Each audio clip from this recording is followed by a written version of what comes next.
Hey, what's good, what's good, what's good? Welcome to Reflections of a DJ, the R.O.A.D podcast presented by DJ City and Beat Source. I'm one of your hosts, DJ Crooked. We got DJ Never here. Yo, what up? We got DJ D Miles here. Yo. Jamie the Great is not here. He is MIA. We got a special guest, though. I was just in Nassau, Bahamas. I was spinning in the Bahamas and Paradise over there. I did Privilege Pool. I was hanging out at Bond. I haven't been there in like 4 to 5 years. And a lot of things changed. A lot of things were the same. But, you know, I got to link up with this one DJ. And, you know, when we had Laz on, DJ Laz from Miami. Yes. He mentioned this DJ. And I was spinning with this DJ. And now he's in Vegas, like a few days later. Crazy. And he's out here. I want to we got to welcome DJ Ignite, man. Yes, DJ Ignite was good, much man. love, man. Appreciate it. How's it been so far since you've been out here? Totally all go party mode. Just go. Right. But he just landed. Like, Yeah. he literally just landed. Literally just landed. And there's like a fucking monsoon here, right? That's why I messaged you. I was like, it floods. What is going on? Yeah, he said, yo, I'm seeing it on Twitter. I'm like, yo, it actually floods here. Like, it's kind of crazy. You know, Bahamas, we expect that. We see it. We get crazy. But this year, but you guys, like, I was spinning with him at the Privilege Pool, right? And it started raining. It was like raining hard, and I was like, oh fuck, it's gonna. But then I was like, it probably gonna only rain for like 10 minutes, really hard, and then it'll just end. Right? That was it. He was setting up bright, sunny, doing a sound check, making sure all the CDJs work, and then boom. It was just like a month. It was full on. Crazy, full on. And then it went away, and I was it super hot again. So it's sporadic, you know. We're 21 miles, 21 by 7, literally a little dot.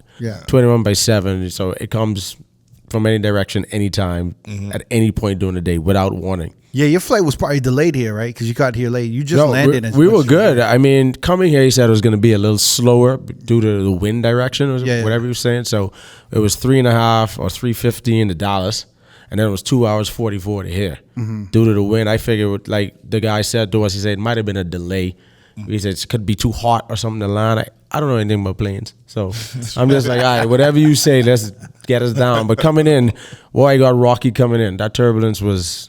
Ooh, man. Oh yeah, Vegas is like that though. That turbulence, something. I was just like, boy, I can't just get this bird on the ground. It's not it. I ain't fly this far. They end up in the mountains. You see they saying? Yeah. So, but it was good. We glad to have you here. I know you're straight off from the airport, straight over here, straight here with us. I said I gotta make it. I said I ain't gonna miss this Crooked. Yeah. He's in the Bahamas, so I gotta come down here and like represent. And if y'all don't understand me at any point, tell me. Repeat it. Just know my accent. Cool. The accent a little strong sometimes. Yeah. It's all good. Like we said, we try to sound American, yo. Like but it's not it ain't gonna work. You know what I mean? We got a heavy accent sometimes. So it's cool if you want me to run something back, just let me know. It's cool. I have a question, man. Like when I went to the Bahamas 5 years ago, right? It like the music in the clubs seemed more like top 40 and EDM. Yep. And then but when I came back, like, you know, recently, last weekend, you got it. I feel like it was more hip hop. It was more, and then I feel like you were catering to the locals a little bit more. Like you had a dancehall night, and it was like Afro beats and dancehall on a Saturday. On a big Saturday. On a Saturday, and then I saw a lot of locals coming through. I saw a lot of like people from the island, and you know, like. And I was wondering if the pandemic had to do with some of that. Of course, because they had a lot more time to dig into music. You're not going to sit home during the pandemic and just EDM it straight out. You feel? A lot of people had time to venture because you had a year plus inside. There's no way you're going to stay home and just focus on one genre. When you're on the move, you may pick up and listen to your favorite artist. You're not going to dig. You know, we were force-fed during the pandemic on different things of entertainment. So you were looking through all sorts of music. Different things blew up during the pandemic. Afro beats was one of them too that got a lot bigger because people had time to listen. You can imagine, like I said again, if you're on the go, you're gonna pick your favorite artist. You're not gonna go and hit random or get a search. You were stuck inside for a year. So those days, those 24 days, they got long. That's interesting. I was thinking, you see what I'm saying? Yeah, I was thinking maybe that like before, like 5 years ago, you were catering to the tourists. 100%.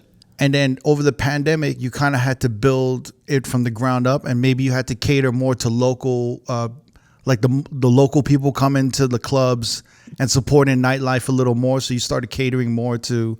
You had no choice. Yeah. You had no choice. But I feel like that kind of affected everything. It affected affected everybody. So will you cater to more the locals now than the tourists, or you have to go back and forth a little bit more? It's still a crazy balance. It's still, like we were there a week before. Yeah. It wasn't Buddy Hield, it wasn't Jazz Chisholm, it wasn't DeAndre, and it wasn't like 3 well-known Bahamian professional athletes that were in the club. And then that night too, don't forget, Buddy threw his party. So he was hosting it. So he's more favorable towards dancehall and Afrobeats because it's not played in the club as much as it should. Okay. But now, again, great timing. You got Burna Boy way on top. So everyone's now venturing in.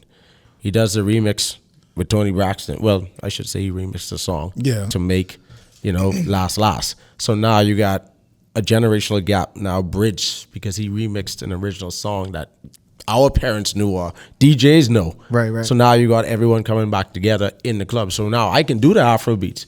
So I can go from last, and now you get, they're like, oh yeah, I know that song. So you could start to dig a little deeper. But as you saw, I still played Tom and Top 40 dancehall if you think about it. Yeah. Still with Serrani, still with Everyone Falls in Love. You might be the fastest mixer I've ever seen.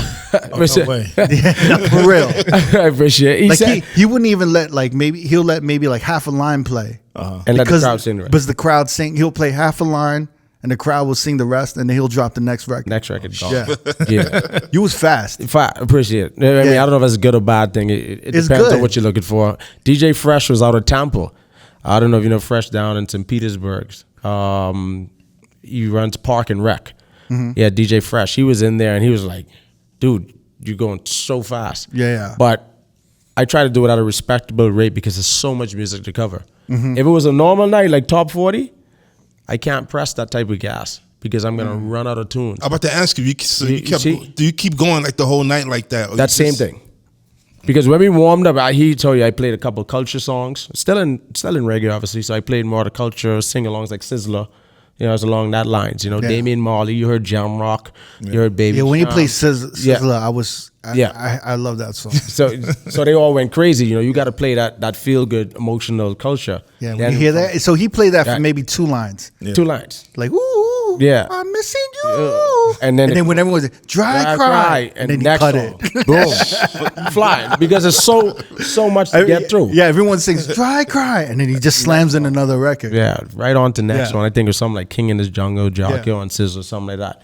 And then afterwards, sing-alongs. And then went to some... That was the only time I got a little mad. Yeah. Because I wanted to hear that Sizzler. Sizzler, but sometimes it happens, like I say.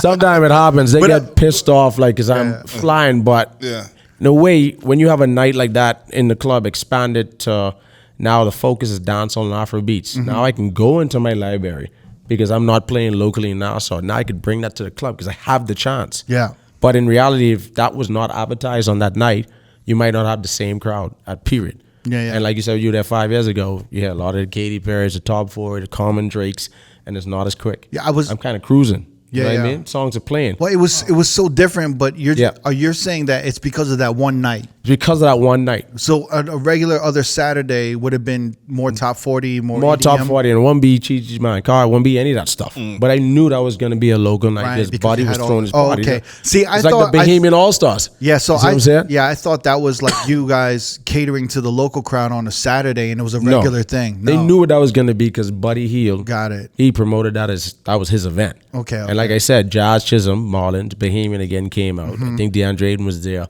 along with some other professional artists who are in the MLB also and the NBA from the Bahamas. They all were out. You see what I'm saying? Yeah. And that was the last time for Buddy Bucket's camp too. So he holds that big camp where he flies all the kids in to Nassau and he runs a full-on camp.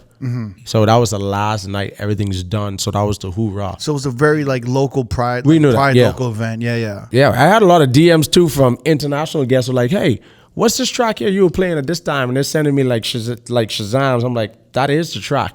They're like, well, I can't really download on Apple Music. I'm like, some of these things, they're like deep in the, you know what I mean? Like, they're not copyrighted. They're not nothing. They're not trademark, however you want to say it. You know, artists don't have no rights to the lyrics. These are reggae songs that play local. You're not going to really find them like that as per se, but I could send you the MP3 because they really liked a lot of it. They were like, because of the crowd reaction, they were like, what's that track? Yeah. Some of them they caught on, like I said, Shazam, and then some of them they just like, I can't even find it to download. But I still sent it to them so they understand. Like when it went off on the like now current top reggae artist Skelly Bang, they were like, whoa, the place went crazy. They were like, what, who, what? Skelly Bang, Crocodile T. They were like, what's going on? But because you had that local crowd to support that, I could heavily play that because the reactions kept it up. But again, now I expanded my night. I don't have to go into Usher Yeah. I could start off with Sizzler. You see what I'm saying? If you warming up the club, you'd be like, Usher Yeah, a little bit of Nelly, must be the money. You know, nobody, no problems. You'll work your way up from around the early 2000s or late 90s or wherever you want to put it into your night. Then you will get up. Then the headliner will come in. He'll start going bangers. Cardi B, Lil Baby, Drake. All the new shit. All the new stuff. But in the Bahamas, if I'm warming up a party, that's our warm up. You have your Usher, we have our Sizzler. You see the comparisons there? But now I don't have to play the Usher and stuff. I don't have to warm up on that side. You saw I warmed up. It's coming with the Buju, the Sizzler, you know, the Baby Shams, Lady Sauce. Now that was our warm up. So I didn't have to come up with R&B. Yeah, all the fiesta rhythm and shit. You got it. Biod rhythm. You know, everyone falls in love. We played some old stuff from Serrani. Well, Serrani's more top 40 with that stuff there, so I didn't go too far. But I played some of his other Badman stuff. You see what I'm saying? I like how Serrani is like top 40 for you. Yeah, I was thinking that. Yeah, play no games. Everyone wants to sing play no games, but that's not really, you know, what they're looking for. You know, they're looking for more Skip to Malou, that type of dancing reggae for them, but you don't play here. Yeah. You see, so now you got the whole libraries now expanded. So that's why where I was able to go a lot deeper for like when it came on like close 12:45. And you're more aggressive with a Bahamian crowd, right? More aggressive. Because they want that nature. They like sing-alongs. Yeah. But eventually, so when I got into the trap stuff, I got into trap stuff maybe towards 1:30. But I had a whole other lap now. So I could play some more reggaeton. I didn't touch that. Right. But I could start way back with like the Migos. When I mean Migos way back, I mean like first 48. Yeah. You saw my first hip-hop song. I think it was Kodak Black. No Flocking. That was my first hip-hop song. When you saw that tempo, I got, glass, man. And I could work from 58 BPM straight up. I was cruising. I was in no rush because I had that dancehall and stuff that I could pack in because the crowd was there to support. I wouldn't lose the room. And they were waiting for the hip-hop. So any hip-hop, they'll be happy to 125 was when I played my first hip-hop song. Yeah. I was in, because I had a lot of reggae. I had a lot of stuff to warm up with. I had no rush. But that's the difference when you have a theme night like that. They could probably do that again without putting Buddy's face on it. You know what I mean? They could do it again, but I got to be careful which way I go with that music. Right. You know, I got to be real careful. But it'll be more... You're saying without those athletes hosting and it being like a really local event. I can't dig so far. I was shocked. I was shocked on a Saturday that you went so deep. Yeah, so I thought... But it was there. See, but my thinking was it was like after the pandemic. No. You just had to cater to a local crowd because... No jam. The tourists weren't always in there. Oh no, it's not. He'll tell you, or anybody will tell you. I'm straight fist pump remixes. You know what I mean? Like real 128 BPM, and I could slide out into something else 128 hip hop, which most of them are. You know, 120 between 128 and 65. Yeah. So you could easily come out of a house and blend into hip hop. But you got to come back out really quick. You can't hang up in hip hop, and I can't go as deep. How do you stay in touch with what's popping in the States to know what to play? Oh, you guys. I mean, no, that not just in reference to your IG and stuff, but you follow you guys' pages. You go through and you look. You stay on top 40. You go and I mean, I don't know if I can reference anything here. Hot new hip hop. You see what's trending, and you keep up with that stuff. Is all the internet is giving us all the answers. That's it. You just stay online, you can find it. Like, I mean, last is more Afrobeats, but like if you want to go deeper with like Jack Boy and stuff, you know, and Kodak, we're closer to 305 than anywhere. Right. We're 20 minutes away. So you're real tapped in with Miami. So we're tapped in with Miami, right. and then it filters from there.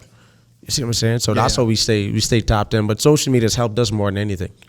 It's interesting, like, you know Puffy, right? DJ Puffy from Barbados. My boy, Yeah, it's an amazing DJ, right? I've asked him multiple times, like, what's the toughest crowd or what's the toughest city or room he's ever had to DJ?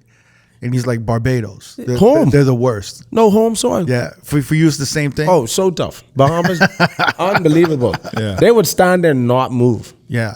Is it because they just have high expectations? They know they like the bill and night. There ain't no rush. But you got to force it out of them. It's not like... Well, they kind of want to see what you're going to do, what you're going to do. It's not like, in comparison to here where I've seen like Dre's nightclub and so forth, but I've only seen Dre's. I can't compare it to anything else. You mean Dre's, right? Dre's. Yeah. Oh, that's what you say, Dre's? Dre's, yeah. Dre's. You say it like it's Andreas. Right, exactly. So Dre's, like San Andreas. When the club door opened and the people came in, they just flocked in. They would go. It wasn't like no build up to it.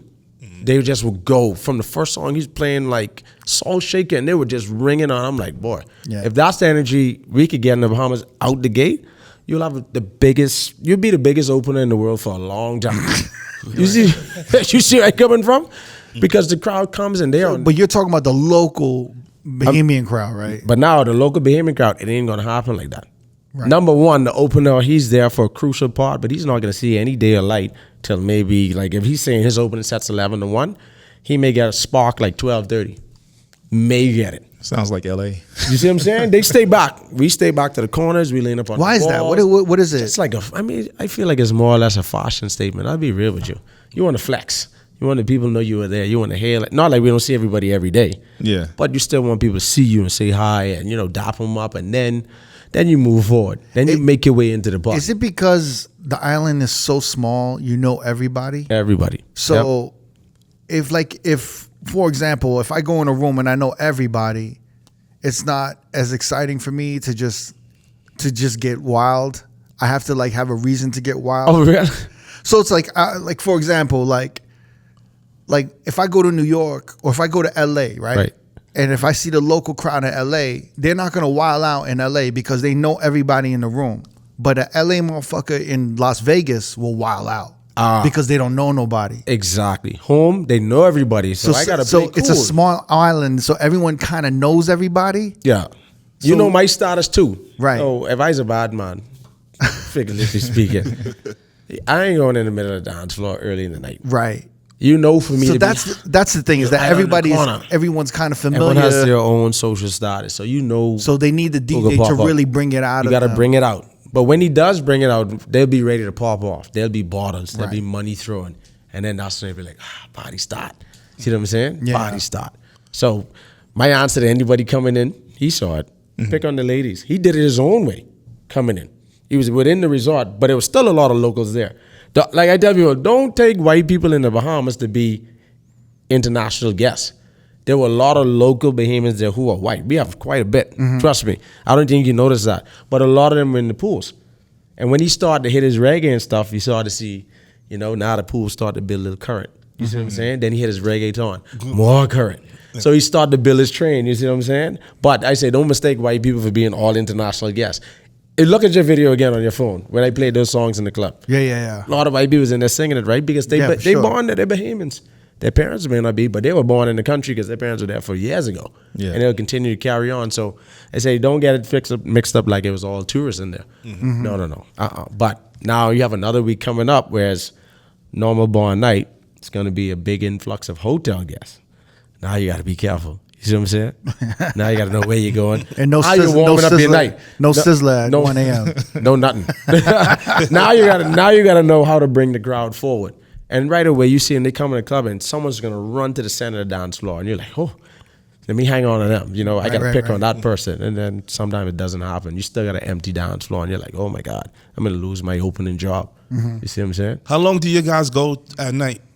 Till they want to close. I'll be real. They have a time 10 to 4, but we've went some stretches past 4. If they're there, and obviously it's a business, so if bottles are flowing, music's good, keep going. You see what I'm saying? Simple like that. You just keep going. Once bottles are being purchased. Everybody knows everybody on the island, so it ain't like the cop is going to come and say, oh, you passed your time. No, it don't work like that. You got to be careful where you go to do certain things. Yeah. So you there, and money's making, bottles popping, and people still there. Man, let's keep going. They'll pay off the expenses of keeping people longer, but they're going to make some money. So it's no real cutoff time, just to be real with you. No real cutoff time. I think cricket was gone by 2:45. Yeah, I was going into the next lap. My last song was 4:15. Yeah, you look like you were just getting started. You just go. Yeah. And he'll tell you, speaking of getting started, it was just like so much mayhem, so much people but button distance and everything. It's just, he'll tell you, it's a collective. Yeah. If you could work in that environment, you could work anywhere. I was shocked to see that they had a controller in the main club. Yeah, I requested a controller. You did? Yeah. I don't. What reason being, and I always go back and forth with people. Yeah. I don't have to worry about a time code on the CDJ.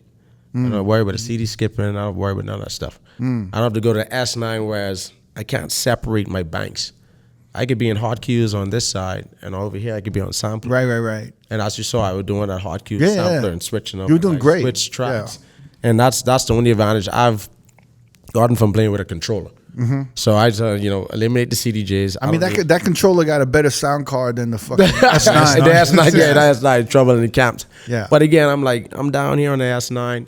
Didn't want to be there. If you switch it to a sampler, the whole thing switches. So now I can't cue my song and hit my samples on the other side. But that's the advantage of having that all-in-one controller. Is the controller standard with a lot of guys? No. When people come in, it's like CDJ S9. That's like the standard now. CDJ S9. Some people still love the 800 because of the crossfader. Right. A lot of guys request that. Really? A lot of guys request the 800. They just like the crossfader. Some don't even use it to scratching on it. They just prefer the crossfader.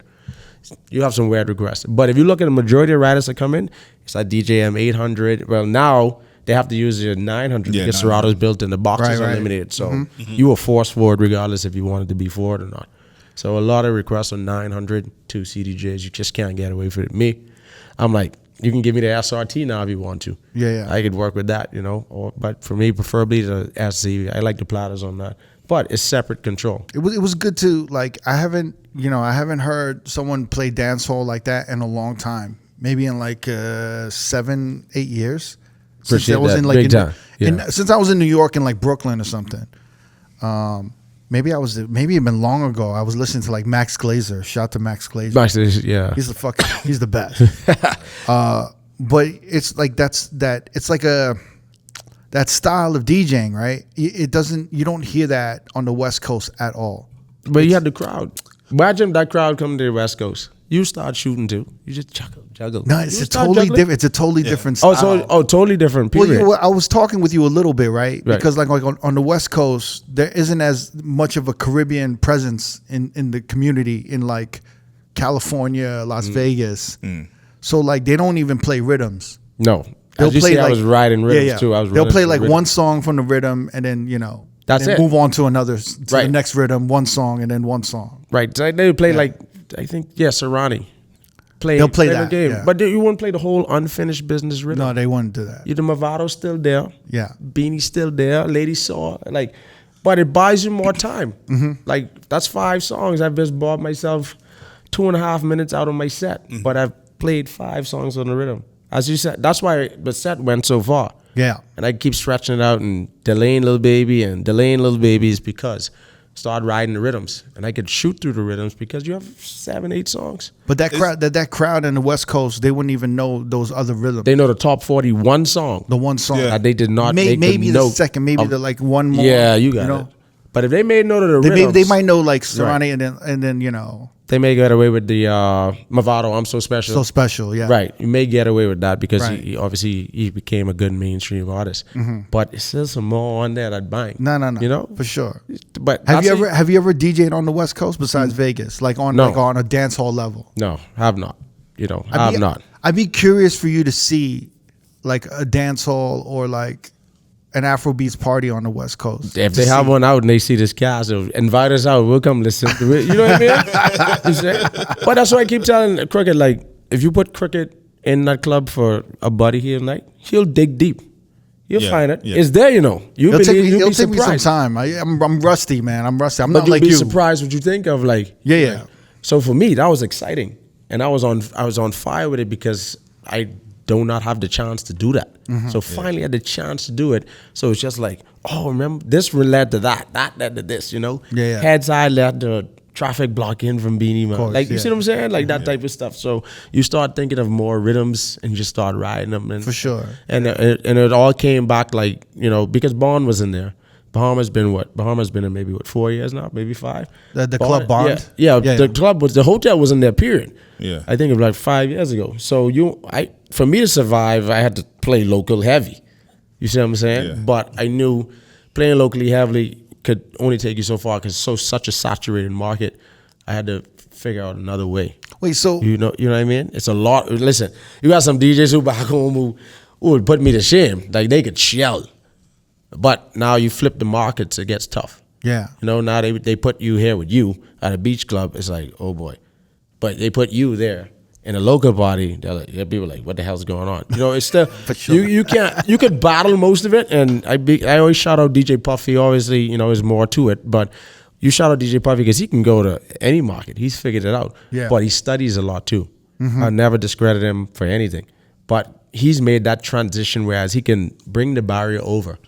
He can drop a new whatever, a new Sean Paul, and people will respect it because he's playing it. But they understand he's a crossover DJ that's spectacular. Yeah. He can play anywhere. And if he go to Barbados, it's tough, but he could shell down Barbados. Me and you can't go there. If I go there, I got to study.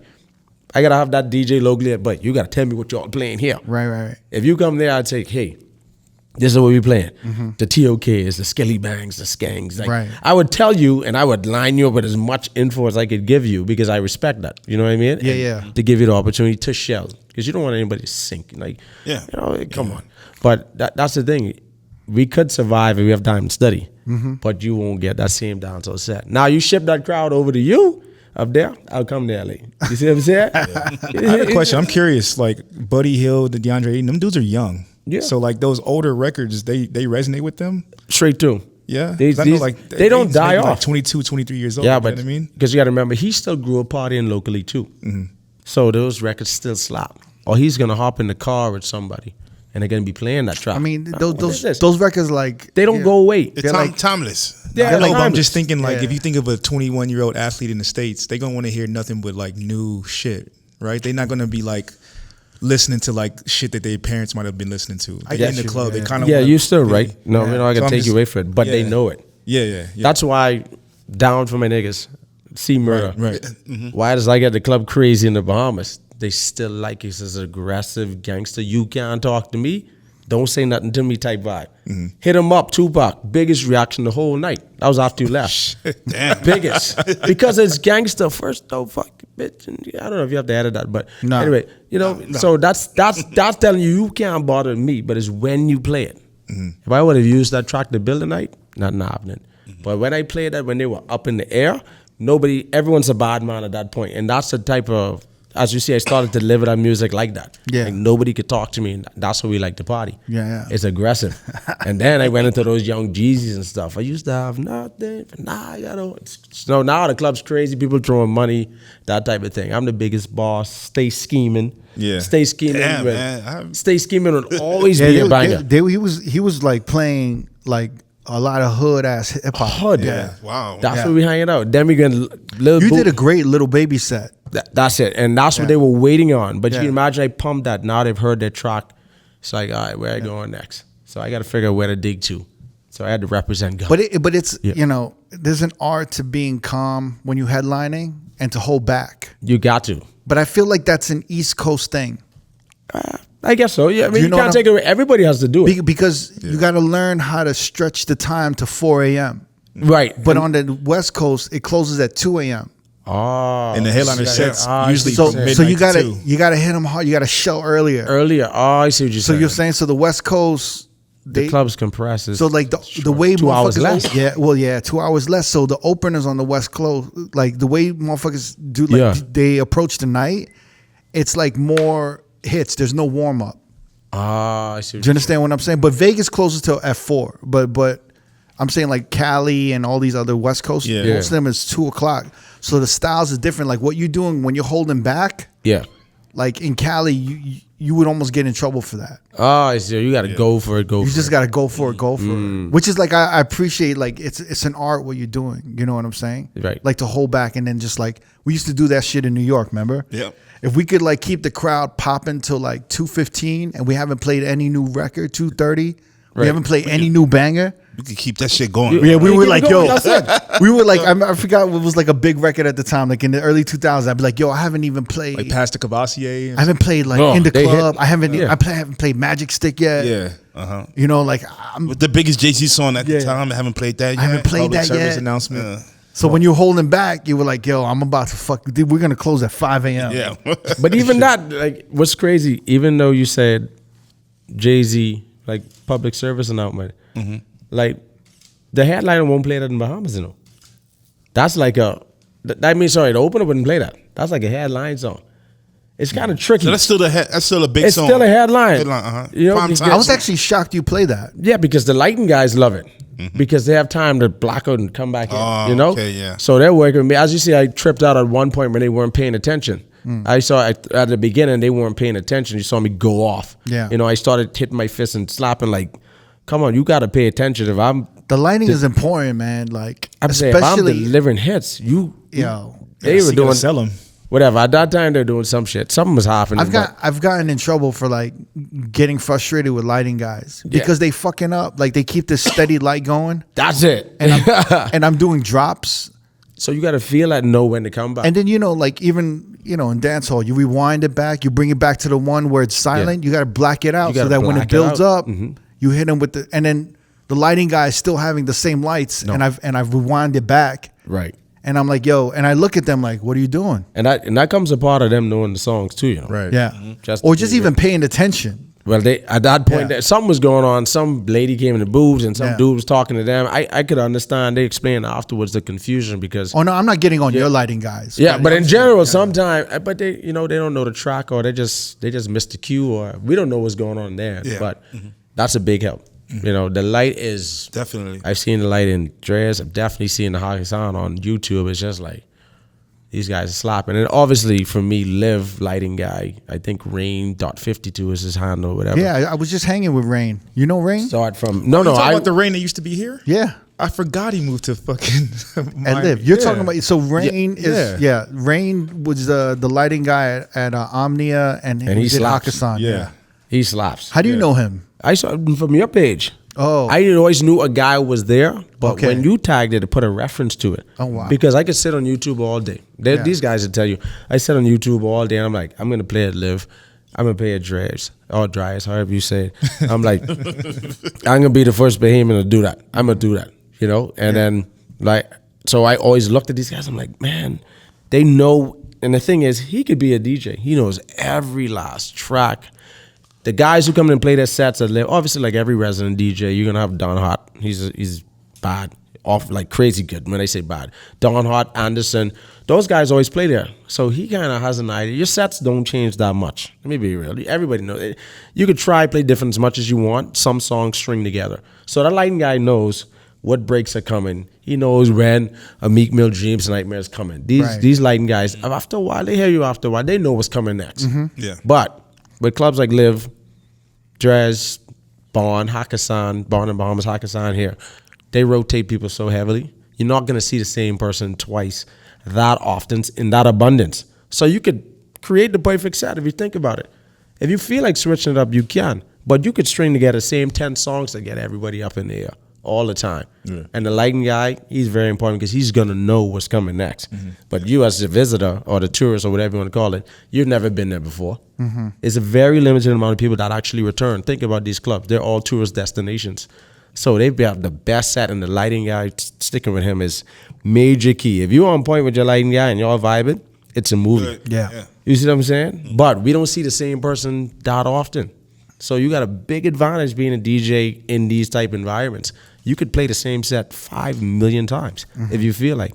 And everyone's going to be like, that's crazy because they've never heard you before. It's funny. We're talking about Rain. He was a lighting guy at Omnia and Hakkasan. Yeah. And he was one of the few lighting guys in Vegas that could actually do hip-hop well with lights. He knew the music.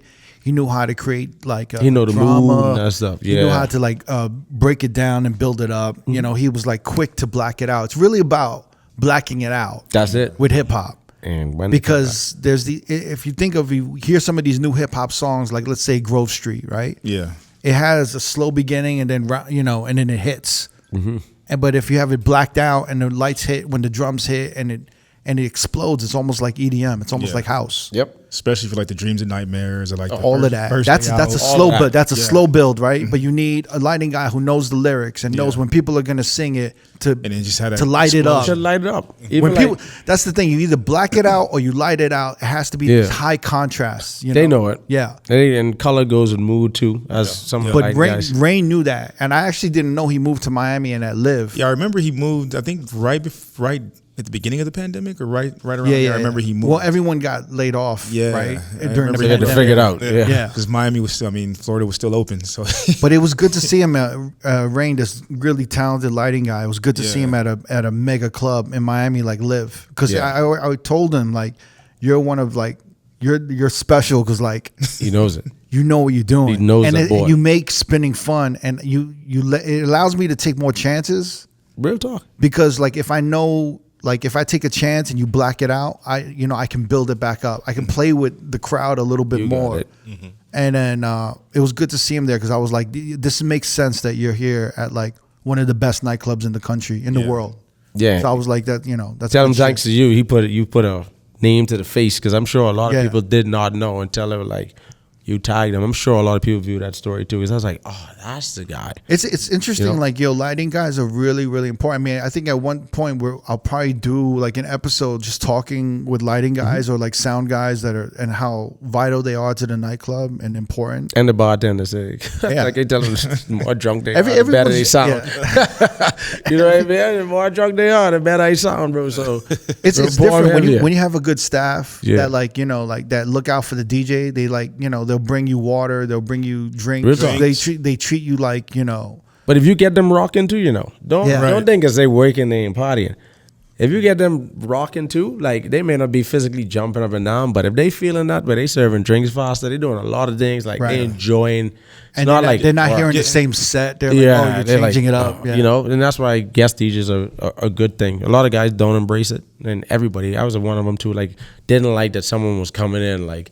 You're not working, but eventually, like as I got older and grew in it, I understand how beneficial it was. Yeah, and I embraced it. You know what I mean? At first, you're mad at management, but now you're like, wait a minute, it's these guys they're different. I feel like I feel like when I've traveled, like more recently in the past few years, maybe like 10 years ago, like the openers and the residents of these clubs when I came to like headline.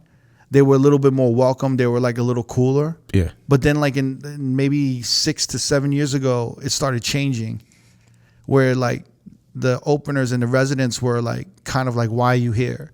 You know? Or like they try to burn you a little bit. They push gas a little bit. No, you never got it. But the thing is like I completely understand their standpoint because they know the room. And they've played in that city. They know what to play.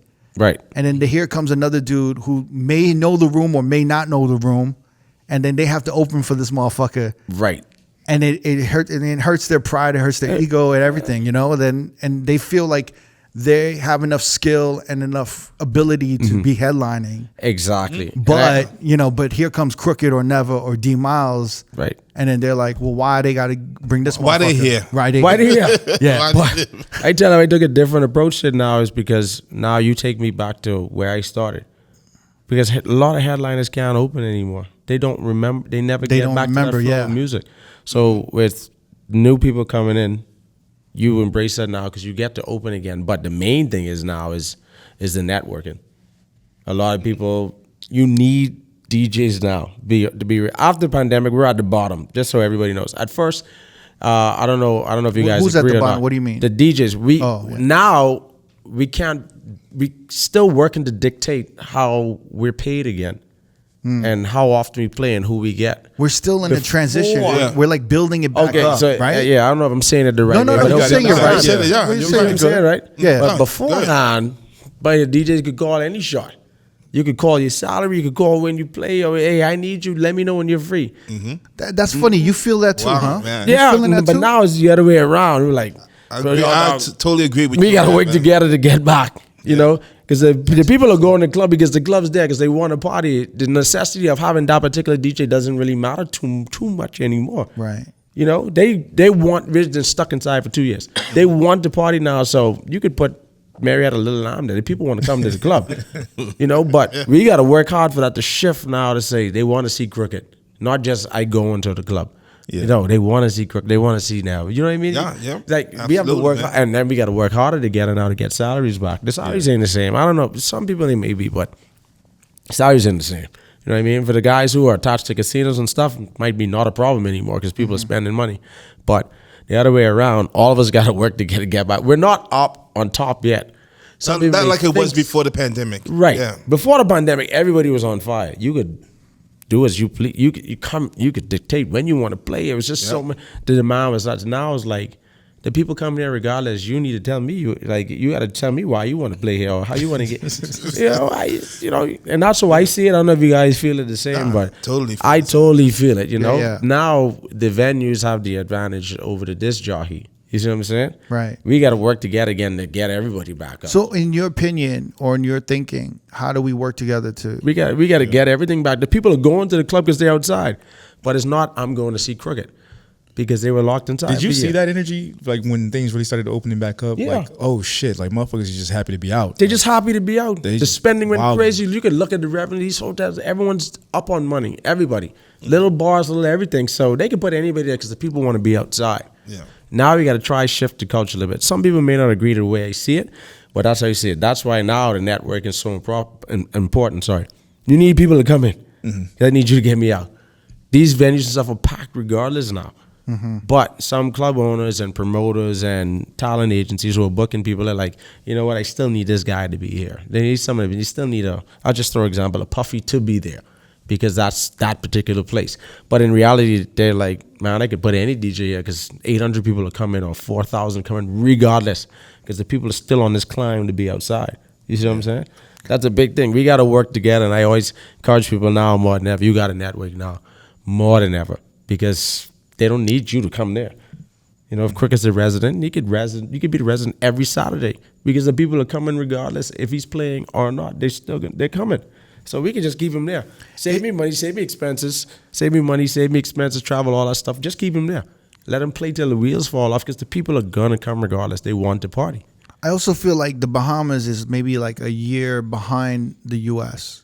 with travel and like tourism, right? Yeah. So like we exploded last year, and I feel like you guys are exploding this year because a lot of international travel. So like. In the U.S., everything kind of opened up last year, right? Yep. For the first time. So the U.S. fucking exploded, but no one could really go international. No. You know what I'm saying? You couldn't go to Europe. Europeans, like, everyone was just in the States, like... Just moving within the 50 and blowing however many are. Yeah, they didn't give a fuck who was DJing. They didn't care what was being played. That's my point. Now, this year, like, we're starting to see when international travel opened up, when August came... Everyone went to Ibiza. Booked it. Yeah. They went to Spain when they couldn't do that last year. So all of these people who were in the States who were like, yo, we killed it last year, they're like, well, it's a little slow now. Or it's a little regular now. Yep. It's going back to normal now. It's options. Because motherfuckers could go everywhere they want. They could travel overseas. So now everyone in the States is kind of like they got options. Yeah. But you guys are exploding because now you're getting Europeans there. Everyone can travel. Right. There's no more of a COVID test to get in. Right. Like certain things that were these incidental So what expenses. he's talking about right now is like the DJ doesn't matter. They're coming. We were preaching that last we had that last year. Yeah. Because it didn't matter. It didn't matter. Because motherfuckers just come in. They're like, we don't give a fuck. So now you guys are settling in. Yes. We're settling in. You're exploding. Yeah. We're still exploding. Yeah. Now, when they lift this mask mandate, because we're still wearing masks, when they lift this now it's going to go crazy. And we saw that too last summer. You see what I'm saying? Now it's going to go crazy. Once they lift that. You guys still need masks in the airport. Outside the hotel, you still need them to go in. Right. Restaurant this way, that way. But when they lift that, hey, now we're going to have that explosion you have when Vegas was, I think it was the first place. I think the first place on the news was Vegas to lift the mask, right? Yeah. Well, I think you guys were. I think it was all over. It was like a national mandate. Yeah, but I think this was the more recognized place. They were like pointing at Vegas because they know the people were going to have an influx there. And once they lifted that, he's getting us in trouble. we weren't the crazy ones in the States. you got to talk about Miami. Miami and we know Miami. Been up there. Miami looked like it never stopped. Like it was just Miami never closed. It never started. Yeah, never closed. It never closed. They were on. So I was talking to somebody there. I was like, we were like talking about just because Miami really benefited from the pandemic. Yeah. They really benefit. Like like everyone is just kind of doing pretty well, and it's almost like, you know, like in Cocaine Cowboys, how the coke industry kind of it kind of developed Miami, built up the South Beach. It's like the pandemic kind of helped, just like hey, listen, shit, you know? it helped us too. Hey, I ain't gonna sit here and be like it didn't help us. It helped us too. It helped the Bahamas too. That whole thing, so it's all good. You know, everybody benefited from it in a way, and then some did not. But yeah, that's it. We need each other now. Like they liked Crooked when he was there. They loved it. You know what I mean? It was like, oh, I never thought to play that song after that. You know, and I might have done this. You know, but it still worked. But now, you know, it was a different feel, a different vibe. Even though the guests who've been there might have been more aware here. They might have been from here. Who knows? You know, it's just, you don't know who's coming in. Right. Sometimes you come in, the place might not be sold out. Sometimes you come in, it's totally sold out. You just don't know. He had Buddy run up on him. Players, you know, he had Buddy run up behind him. So, but you just don't know. You don't know what you're going to get. But back to the moral of the story is, like, we need everybody. Yeah. I don't care if you're playing a little bar. It don't matter. If you're playing somewhere, we need to come. Because 5 people there are going to hear what's going on. You see what I'm saying? Yeah, you need each other. You got to embrace it. I show a lot of Bahamian DJs will see this. You got to embrace it big time. I think I've been seeing it a lot recently where DJs are looking out for other DJs. You know, you have to. Yeah. Listen, nobody wants to do it. I'll be that guy. No DJ wants to do it because, you know, the first thing they say, oh, you can take my job or they're going to come. None of us want to really do it. But that pandemic shifted that whole thing. You better humble down because that guy's going to give you a chance to be to that spot. And he wants to come to Bahamas just as much as I want to go to the U.S. Yeah. Not many of us are going to come out of the Bahamas to make it to the U.S. No. Not much of us are going to be able to display that.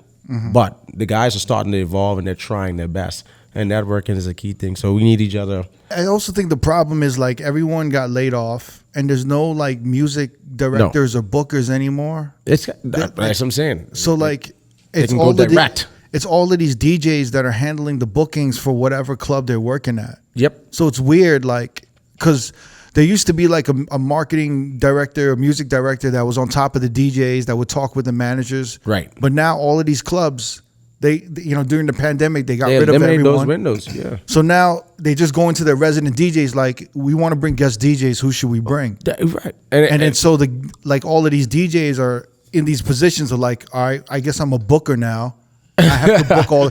That's what I've been seeing. Yeah, but just go for it. I mean, but you know, you have to do well with it. You know, protect the club or whatever venue you're at. Don't do it because that's your boy or this or that. Protect the club. Bring it. Call it somebody good. It might benefit you in the long run. Crooked may come back 12 times. I may see America twice. But the point is, continue to benefit the venue. It's going to stay open because Crooked's still coming too. You're going to be home sore. You'll have 40 weeks out the year. Think about it. Like, he's home in the U.S. He will have 40 weeks. I won't be there 40 weeks out the year. I might get 4. They might bring me once every quarter because they don't want to drown it out when their guests are coming in. You see what I'm saying? You're not going to see it a lot. But it's good to map it and at least, like, force the issue. If they ask you, call on who's good. Even though it may make you look like shit. But still call them in. You see what I'm saying? I'm going to call in Craig. I'm going to call him Puffy. I'm calling Never. Like, you know what I mean? Call them in. Yeah, make you look bad, but so what? There are different levels to it. It's just like playing in the NBA. Yeah, you ain't gonna be LeBron. There's only one. You get where I'm coming from? There's only one Kevin Durant. Like, and these are things like we as DJs, we find it hard because it's a one-man sport. You always think you're the best. Come on now. That's everybody. No matter where you are in your career, you think you're the best. And this is the only sport in the world, I think, that you can just wake up one day and say, I'm a pro DJ. It's true. Who cites you in? Yeah, who nights you in? Nobody. You just do it yourself. There's no rite of passage with it. There's no right passage with it. You know, all you need is one person to vouch, and that's it. Well, speaking of, you know, going off of what you're saying, like in the Bahamas, when you started DJing, how did you come up? I found the most humble guy who understood finance in the industry. In finance? Because, okay, some guys are really good, really big. They make, just say whatever, four figures a night, 3 figures, and they might blow it all before they even leave the club. You see what I'm saying? You're talking about DJs. Yeah, they might blow it all doing something stupid. Like, they don't have any vision to it. So I went with somebody who was not the top dog. Remember, the underdog and the DJ was sometimes the better guy. It's just that you not moving out the way for me to headline. But he knows it better than anybody. He's just sitting back there, just understanding everything. But at some point, that headline's going to move, and then you're going to move up and be like, wow. But sometimes the headliner never moves. But that guy, the second guy is who I look at. Not the headliner, because you're only headlining. Like, how deeper music are you teaching me? Mm-hmm. You're teaching me the current hits. But that guy who's opening the club, who's keeping 500 people there with you until the headliner come on, is the key guy for me. Yeah. That's how I view it. Because he keeps the club full and keeps it moving. If you have a shitty headline, a shitty opener, club get empty. Be real. No one's going to buy liquor. No one's going to move. People might start to go home, True. But that's why I say, you know what? That's the underdog. It's that guy there. And that's the guy I picked. Because he knew the music better than anybody. Right. Headlining music is the music you hear every day on the radio, in your car. You open Apple Music, headline is the top 20 songs. So why would I follow that? He's not going to teach me anything that's what's currently playing. That's it. Yeah. You're going to get the forward regardless, because you're going to play Drake, Jimmy Cook. That's going to give you a forward regardless, because but that's not going to teach you anything. That's why I went with the guy who was the underdog. You see what I'm saying? I went with Super Mario. I'll give him a big shout out on that. He's probably really, why is he saying my name? No, just talking. But so that's who you came up with. That's what came underneath there. You see what I'm saying? But he understands family, business, and music. So what was the main thing he taught you when you were coming up? Save your money. Save your money. You get good, hoes will come. Good girls will come. You save your money, they'll come. Once or twice we did our own thing, because you just can't help it. But don't blow it on them. Just save your money. Focus on the music. Save your money. Get a house. Get a car. Rent a whatever you got to do with it. Right. But set up life first. It's save your money. He always said save your money. Is the nightlife in the Bahamas, right? Is centered around tourism all the time in hotels? All the time. In hotels all the time. But is there a small local scene? Big local scene, There's a big local scene? Yeah. So when you come up, do you start in the local scene? Yes. And then you make enough noise where someone in the hotels recognize you? That's exactly how I did it. And then you make it to hotels, and that's when you kind of, you're pro. That's when you hit professional. That's right. That's why I told that the first 4 years wasn't really pro. I was playing locally, but it was the same repetition. So when did you start DJing? What year? I would say more or less 13, maybe 14 effectively. Mm-hmm. I was kind of winging it, but I would say around 2013. 13, 14? Got okay. Right. Like it started the headline. Some guy didn't show up. And that goes back to my first point. Some guy didn't show up. They're like, you got a headline. But I knew it because I paid attention for so long, the headliner. Right. Hoping he wouldn't come to work one day. I'd be real with you. Sitting there like, and you're looking at the clock like, fuck, 12 o'clock. And you see him walking with his bag running like, man, can't play that Drake. You know what I mean? Can't play Hotline Bling. You know what I mean? And that's what you hope for, because you watch it over and over. And then all of us have been at that point where you sat back and say, man, I know I can do this better. Regardless if he's shelling the place, regardless if he's slapping the place down, it don't matter. But you just know, everyone thinks you could hit a bigger home run. I could hit it further than that. Right. I could shoot a longer three. You see what I'm saying? And that's all of us have been in that point before. So that's how I did it. Started locally. And then one day in the peak of my prime, I was like, yo, Mario, that's it for me. He said, what you mean? I'm like, I'm gone. I'm going over to Albany. I'm going over to Tiger Woods Resort. He's like, what? For what? So Albany was a Tiger Woods resort? Yeah. So I went over there. It just opened? Yeah. So I'm like, I'm going to apply for a job. No clue how to play golf. No freaking clue how to do any of that stuff. Just no clue. And I went and became a golf supervisor. Oh, so you gave up DJing? Yeah. Well, not gave it up. Put it on hold to get in the door to now find out who's the guy I need to talk to get on the parties behind these walls. Oh, so you're like a secret agent? That's it. Nice. I put on the uniform and I suited up and gave him 1,000% every day. Continued to do some local stuff. What year was this? I think more like 14 or 15 when it got really. And I'm like, man, I've never heard anybody do that. I got to figure this out because I need. Where they got a regular job somewhere to get an inside track to possibly DJ there. Right, and if not, that's like a TV show or a TV movie. That's kind of ill. And I get him 100, and I get him 100%. And eventually, I got on one show, and then. So you were a golf supervisor. What were you? Yeah, golf supervisor. What is a golf supervisor? Like, hey, are you ready to go play golf today, Mr. Cricket? But you didn't know how to play golf? No clue. So how the fuck did you get that job? YouTube, and you answer all the questions. So you was a caddy. Basically a caddy with no knowledge. YouTube. Really? So you just handing them like irons? They're on the range warming up, and I'm like, oh man. He's like, yo, can I get a 9-iron? Just 9-iron. Okay, that's a 9-iron. Here you go. I got some real shit. Like, to be real with you, I had to wing it, and I got it. And, I had one of my friends work there, so who told me to? Because I told him, I was like, listen, I need to be a DJ. So he's like, all right, come down, and if I get you here, keep your job, and you'll go figure out if you can be a DJ. And I'm like, okay, cool, let's do it. And that's how I did it. So how long did it take you to get to about 8 that position? But to now. I've only been a full-time. I mean, like when you started working at Albany, you started as a caddy, but you. Well, this is not even a caddy. I wasn't even that far. I was the guy at the top who was like, Mr. Never. Okay, let me get your clubs, put them on your golf cart, clean your shoes, clean your clubs. So how long you was doing that? How long you was doing that before about 4 years? 4 years? Yeah, 4 years? I was trying to figure it out 4, 5, 6 years. And then I moved on to the resort a little bit, and then about 8 years. And DJing a little on the side? Yeah, and still doing, I got a lot of their events because I was obviously present, so I got to hang on. I got better and better, but I wasn't full-time. I didn't become full-time until 2020 or 19? 19. 19. Right on the pandemic. So it's crazy. Leave my job March, and then they close right afterward. Pandemic shows up, and I'm out of job and out of DJing. Oh shit! I start sending emails back. Fuck, I need help. Could you guys hire me back? Like, panic mode. Because right when I became a full-time DJ is when the pandemic came. I was just out maybe 3 months full-time DJ. Wow. How did you link up with Laz in Miami? Laz came to Bond. And the same situation, I'm like, man, they bringing in somebody again. And you were like, opening. Yeah, so I was like, well, I wasn't set to open. Usually openers open, and they take the headline off. So I was thought about someone's like, you know what, can I be on? I said, y'all don't mind if I stay on? They're like, oh, well, okay, cool, whatever. You open, because they never heard me open. They always had me headline, back to that same situation. Mm-hmm. So I opened and just took it way back and gave him the biggest room he can possibly have to be successful. Yeah. And then he did his thing. And he's like, I thank you so much. Because obviously he figured out what I did. I opened and just gave him the whole room. Everything's full. Then I came back on, and then I did what he did not do. Exactly. Whatever track he missed. That's your time.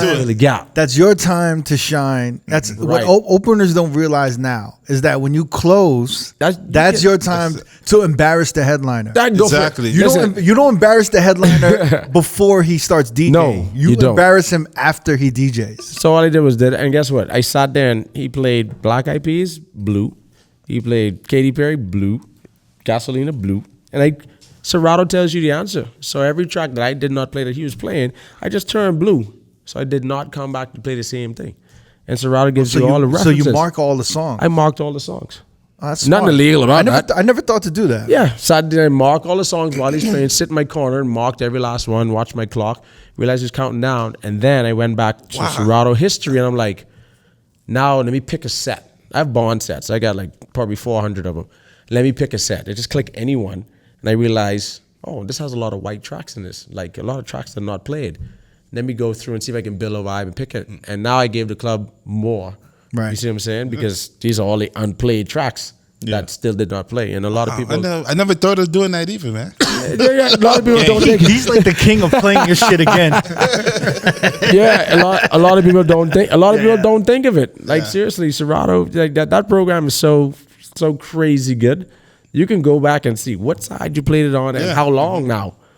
And I said, and that's why I'd be able to shoot songs. Mm-hmm. I could see how long I played it for. Like you said, hey, he was pissed off that I didn't let the Sizzler play a little longer. But now I know. I wasn't pissed. But now I know what track it is. Maybe I do listen to it again. Maybe I do play the song. I don't save all the sets. Some of I save the recording. A lot I don't post for various reasons. But because there are elements in there that I don't want him to have.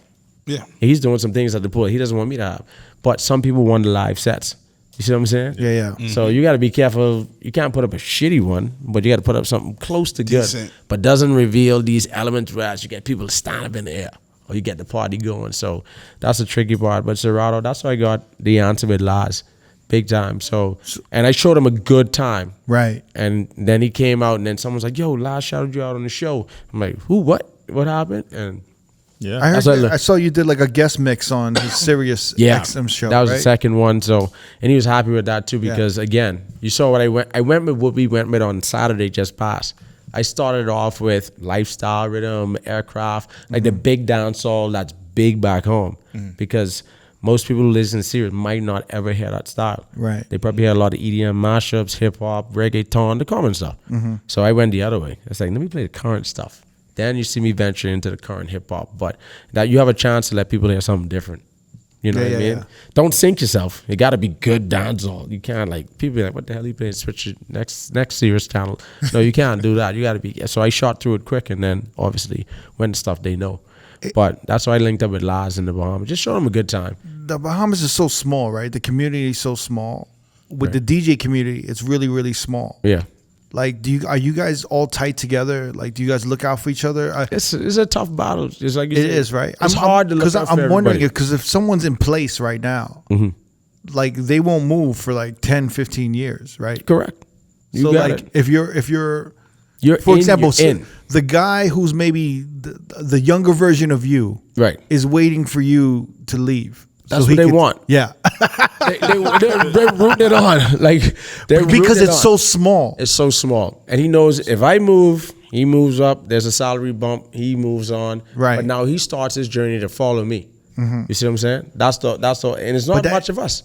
Right. It's not much of us making it out. So is it very cutthroat with you guys? Wow. It is. And a lot of guys may not like me saying it, but it's the reality of the market. It's saturated. It's hundreds of DJs coming out. There's hundreds of people coming out of many places that look up and be like, oh, that's Ignite. I want to do that too. Or this is another Bahamian DJ. I want to do that also. So they're trying to find a window to get in because, again, it's a fun lifestyle. It's like playing a sport. And I treat it like a sport. So they want me to get my ass out there retire. Yeah, if you don't want to retire, they're gonna try to retire you somehow. They're gonna push you out. You're gonna put you out. But hey, if you're good, you're good. It's not much people can do to move you, especially if you got these places and venues rocking and people coming to see you. It's not much they could do. But they do hope that you have bigger goals than just stopping right here at your venue. Right. Some people don't have any vision for it. That's the biggest thing. Is there, like, besides just being a good DJ, you think the other elements of, like, there's other aspects of you that are important that got you where you are? Yeah, big time marketing. Big time. I also noticed that, like, you're a big host. Yeah. So, like, everyone is saying hello to you and you're hosting everybody. You have to. Yeah. Because you have to be a host. Like, everyone is visiting you. Right. It's like nonstop visiting. So you have to.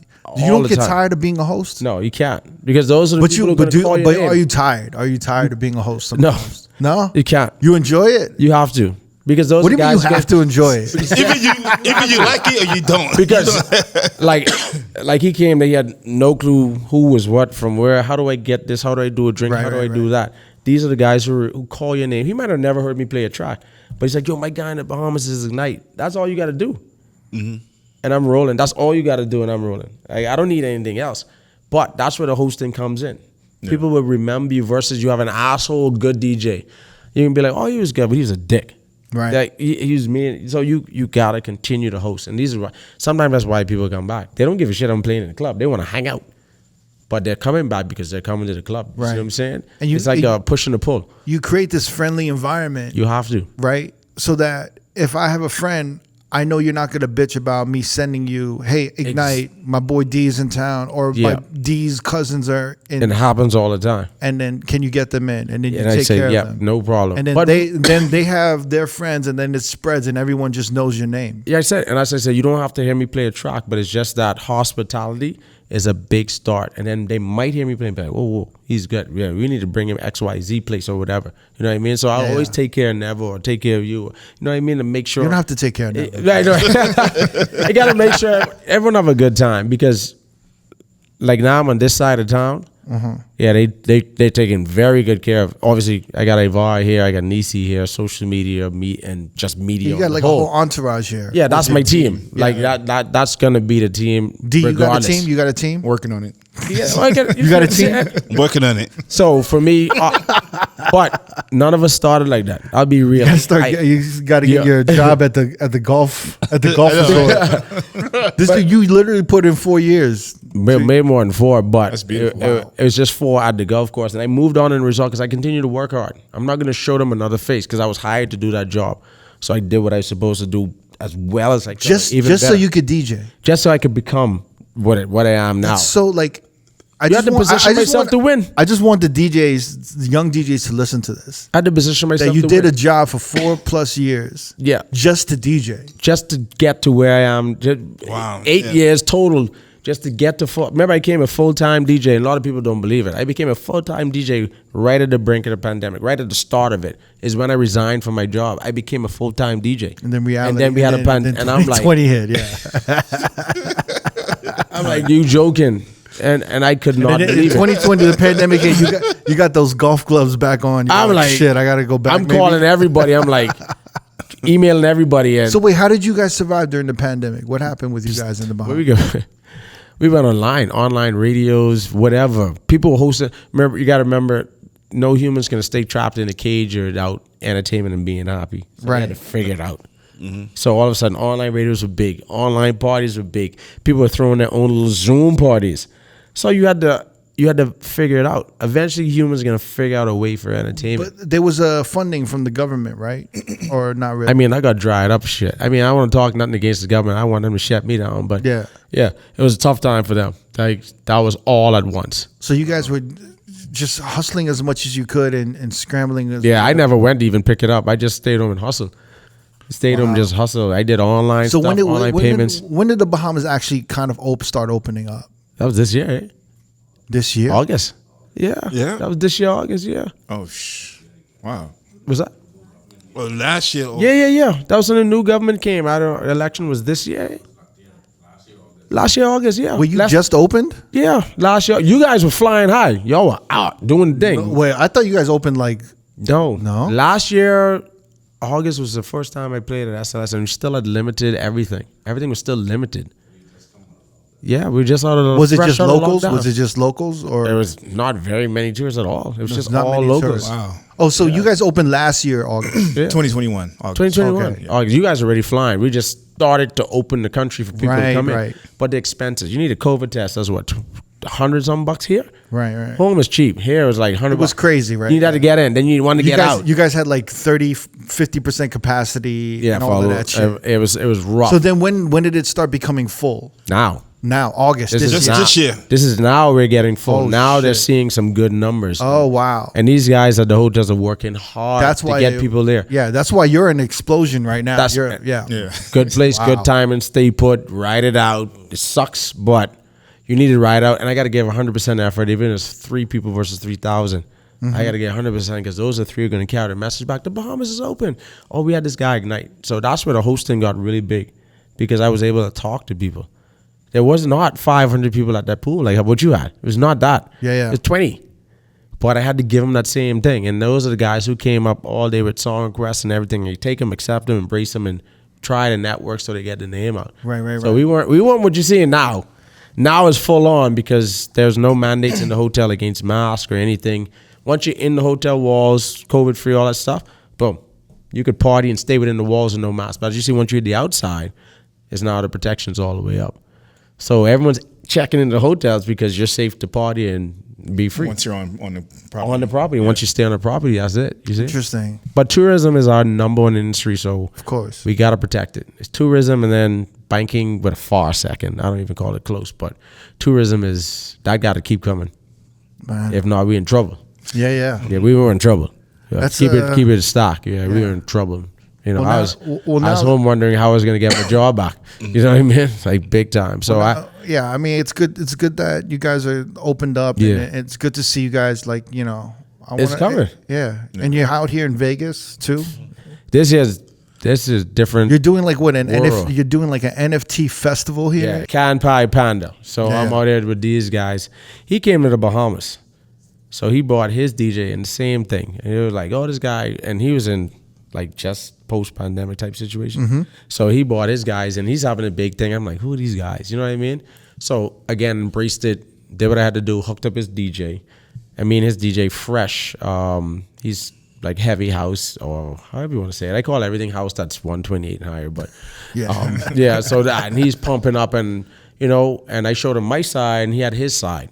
And then so they did the daytime stuff with them and his private party and then they came to the club. Yeah. And the owner, I think Josh McLean is his name, you know, Milk Bags. He's like, dude, have you been to Vegas? I'm like, yeah, I visited my friend Sav One. And he's like, no, like, you been to Vegas to play? I'm like, no. He's like, I'm taking you to Vegas. I looked at him like, man, whatever, man, you drunk. It was crazy. Like, ain't nobody could take us out, because nobody takes us out. And a lot of Bahamian DJs know that. Nobody takes us out. He's like, no, you're going to play for my show. And this is early last year sometime. Yeah. He's like, no, you're going to Vegas. And all of a sudden these emails and stuff coming in. He's like, you're booked for Vegas. And I'm like, shit, this is happening. Yeah. You know, and I made a promise to him about 6 years ago. I'm like, if I make it to Vegas, you're going with me. Because he's been holding the camera from day one. Yeah. And obviously he has this a wife. Your social media media. And I got a wife now, and I'm a godfather, you know. And so, but so he, you know, same team, nothing changed. And that's why I ended up down here. But like I tell you, we don't make it out. You see, like the people for us don't push us to the U.S. There's not many persons from the U.S. calling for a Bahamian DJ to come over. No, it's seldom. Like if they're not coming to Vegas. No one's. I've been told in a DM, no one's played Dre's, no one's played Concert Ground from the Bahamas. Like we've never had it happen. Wow. So like you got a lot of people home like rooting for me to put this show on the map. You know, but again, if I move, they move up.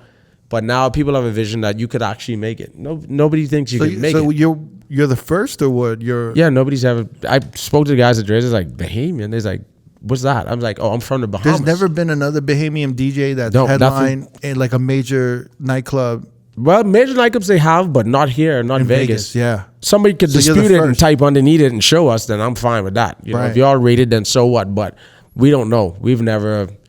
They were like, you going to Dre's? I'm like, I think so. That's great. You know, that's like you're doing tagging this and that, and that's why I tailored the career too. If you look through the Instagram, I tailored the career through athletes, through rappers. You've seen the page. Yeah. So I've always made my way to find my way to them somehow to network, and I've gotten a lot of private events where you got to sign NDAs and you can't say anything, but you know that's why I tailored the profile to look, and then I had to figure out shit. Well, how am I going to play good? I had to figure that out, and these were the years of figuring that out to catch up to what the profile looks like. Now I've caught up, and I meet someone like Milk, you know, like Josh McCain or Money Milk Bags they call him. But now I meet him, and all of a sudden the geeks rule the world again. You know, I put it like that. No offense to you guys, I'm not hating on you guys and nothing like that. But now they run shit again. Like they're on top. You know what I mean? Like they're back. Well, you're doing the NFT a festival. So, and they're like, you okay opening? I'm like, dude, I got to pay my dues. I got to pay my dues. You know, I know what I could do. Yeah. People know what I could do. But if this is the start, at least somebody's done it. And I'm going to network heavily, obviously, with Ivar. And we're going to talk to everybody I could talk to. Because I still got to come back and try show, you know, like what I could do. But I told D and Neva, and I'm like, yo, I'm going to bring, DJ Ignite from the Bahamas here. And they're like, who? Who is this guy, right? Yeah, exactly. And they're like, we've never heard of him. And like, and I'm like, yo, Crooked, you sure? And I'm like, yeah. Like, I heard him. He's really talented. He can throw down with hip hop, definitely dancehall, Afrobeats. You can do everything. So like for me, you know, like I think it's important to highlight, you know, you especially from the Bahamas. Appreciate it. In Vegas. It's like, to me, it's important because there's so many talented DJs. Yeah, and they got them there on your island. There's a ton of because I was walking through a lot of and even when I was there 5 years ago, and the DJs I was hearing then, and the DJs I'm hearing, through the lobbies, through the other lounges and everything, they're throwing down, they're doing their thing, and I was like, yo, like there's a lot of talent down here. That's it. 242 to the world, like like that's our hashtag. We're trying to. We're only 20. We're 21 by 7 on New Providence. We're 20, just a little dot. Most populated, 21 miles long, 7 wide. Like that's our little dot, and we're trying to make it out. So a lot of people are banking on me. Central Park, right? Probably the size. Probably the size of like downtown Vegas right now. A dot. Yeah, size Central Park, very small. But you got a lot of people banking on me to make it out, and I make it out. Everybody moves up. Or some people just skip the whole thing and move over. But they need someone who can put in that 10-year work now. And that's dope. And that's why I'm open. And I'm like, yo, he's like, yo, you got mad talent. Just open. You do. Yeah, I opened there and I opened the Andreas, and I'm like, it's not the main floor where you have Neo and those running out on the, that big stage where I met, what's the guy's name? Esco. Esco. Yeah. Oh yeah, DJ Esco. That's Future's DJ. Future's DJ, and he had his mascot. I think Ilium is his name. The guy who wore the mascot. I think it was Aaron. Aaron? Yeah. So I met that guy, and how do you know his No, you know Aaron. Aaron? The music, he's the music director. Oh, Aaron. Yeah. He was the mascot? He would usually do it, Aaron Gillian. I didn't know he did Gillian, that's it. I said Alien. I didn't know he did it. Yeah, he would usually be the one that throws on the mask and dance. So what's crazy is when I went with Sav 1, I saw Esco. And Esco did his thing. I'm like, shout out to Sav 1, yeah. I was like, well, Sav, who's that guy in the mascot dancing, doing his thing? I'm like, a lot of people taking pictures of him. Who's that? And then he told me his name, and I went home and I Googled him up, sent him a message, sent Esco a message. I'm like, hey, can I replicate this? And they're like, yeah, sure, I'll go for it. And this was about 6 years ago. So I got my own mascot head made, and I got Die Dancing for me because I realized the marketing aspect of it. You see? So I got Iggy, and obviously I'm McKnight. So I got Iggy. Iggy? Yeah. So I got a guy who could dance around in that helmet doing his thing. Where is he? When does his flight land? Yeah, I wish he couldn't bring him on the first lap, but so that's why I ended up hitting up Esco and Gilliam. Yeah. And they both responded. I was like, yo, can I get your permission to do this? Because I know a lot of people can say like, oh, you're copying Esco, blah, blah, blah. I'm like, yeah, sure, fine. But they don't know that those guys actually sent me messages and like, hey, it's all good. It's all good. Yeah. Wow. You're deep in the Bahamas. Maybe one day we do see you again. Mm-hmm. And now look, like took 6 years, but I mean, it's a start. That's great. And that's the type of humble run we have. So, and that's why I saw him. I'm like, holy crap, who's this guy with the braids? I had no clue who he was, but now social media has obviously gotten more intense. I don't know what happened to him. He was at Dre's every Thursdays, and then all of a sudden he just disappeared. I don't know. Yeah. Maybe when something. Yeah, there's a good story behind it, I think. But I read that Gilliam story is pretty sick. How he's washing dishes, and I think it was Hakazani. I could be wrong, but he started out as a busser. He started out as a busser. I think it's Hakazani. The story's there on the internet, and then he found a way into the club and said he was the mascot, and he got that Esco head built without even telling him, and ended up out on stage. It's might not be directed to what I say, but it happened in that type of sequence. I didn't even know that happened. Yeah, did you? He went and got that built on his own. I thought that was part of Esco's show. It became. When it worked. So Esco wasn't like, I want a mascot. Some like dude just said. I don't have the direct details, but the story's written on the internet on how he did that. He went and purchased that. He was washing dishes. But I mean, this is what I keep telling people. Sometimes you got to leap and take risks. Like I quit a job and became a golf guy and I had no clue what I was doing. Yeah. But that's crazy. YouTube colleges, but you got to do it. If R made a leap, he's like, that's my media guy. He's like, man, I'm just going to hold a camera. Yeah. It's going to work out one day. And sometimes you got to take a leap because what happened, you can be like, boy, I should have done that. Or you see someone doing it, it's like, you know what? I had that idea. I get tired of hearing that same thing. I had that idea or I should have done that. But nobody cares if it's you didn't do it because they're not going to recognize you for I had that idea or I should have done it. They don't care. Mm-hmm. Maybe your immediate boys say, oh, man, you're going to do that. But nobody really cares if you actually don't do it. You know what I mean? Mm-hmm. And that's how harsh the internet is too. They don't care. If you post it on social media, that means you've done it. Right or wrong. If you can have a reference to anything on social media, they say, oh, yeah, he's done it. Look. That's where the references are now. If you ever wasn't there before, a lot of these kids now ain't going to remember anybody unless it's on social media. And that's the way it works. And that's why I've stayed relevant and moved forward. But that's the whole story there behind my helmet and figuring out what this Dre's or Dryest nightclub is. I'm like, oh. I like all the different names you give Dre's. And they probably would kill me right Dryest, now. Dre's. Yeah, Dryest. We appreciate you coming through here, man. It's good to have you. Much love. But they're at Hakkasan tonight. They're messaging me like they're going to the club. But they close 2:00 here, right? Hell, 4. 4? Yeah, all right. So enjoy. We got time. So got time to go change and freshen up. Yeah, they got a lasso. I don't know what time the set starts. So probably 1:00. And then hopefully they'll take you to like I think CH3 or Crazy Horse afterwards. I don't know. Tradition. It's tradition. Yeah. You enjoy yourself. Enjoy yourself. Much love. Thank you all for having me on this big time. Big shout out to you guys. And shout out to you, Ignite. Thank you for coming through, man. Appreciate it. Yeah. If you want to watch more episodes from R.O.A.D Podcast, click either links on the left or the right. Don't forget to subscribe to our YouTube page and get updated on new uploads throughout the week. Peace.